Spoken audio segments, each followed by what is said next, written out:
defal lu ne ba pare am fit. touché na YouTube bi yëpp nuyu waa YouTube bi am. waaw maa ngi nuyu téléspectateurs yi lay seetaan ci YouTube bi yëpp. waaw parce que gars yi daal ñu ngi def des cœurs pour Eumeu Sène. franchement parlé waaw maa ngi nuyu itam aussi bu baax a baax.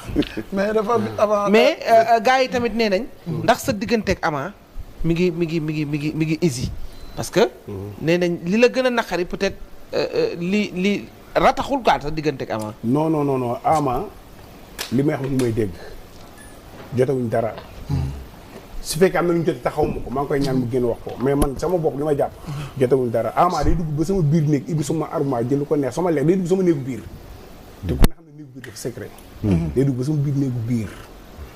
nit ñi Ama damay sol yére nii mu jël ko te ku ne xam ne mbërëb fii ci ay yéreem ak dàllam.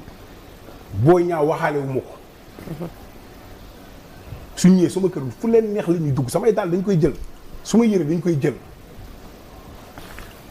man combat Baye Mandione ak Boy Niang taxaw na ñu bokk ñëw suma kër plusieurs fois te ñu war a bëri ci semaine boobu ñoom xam nañ suma jukkoo nañu ma jugé suma jukkoo mais buñ ma jugé si ay wax. Sénégalais yi bon rek nit ñee bon nit ñi ñoo bon dafa bari ñu bon yàlla koy def ci nit bon fii la man dafa am ci lu ma jaar moo tax xaw ma détail yooyu samay rakk lañ te samay rakk rek lañ mos a doon Ama maa ngi koy ñaanal mu am couronne bi fa am lu bon de Boy Niang maa ngi koy ñaanal combat nekk kanam mu daan ak yeneen booy yu bëri nekk jigéen aw ma ak ñoom problème yàlla xam na ni li ma wax nag yàlla moomu tiimaa ci weer koor la ñuy dugg nii dëgg la du dëgg billaahi wala aw ma ci kenn problème billaay gars yi ñu ngi voilà dañ la koy wan rek merci aw ma kenn Boy Niang waxul ma wax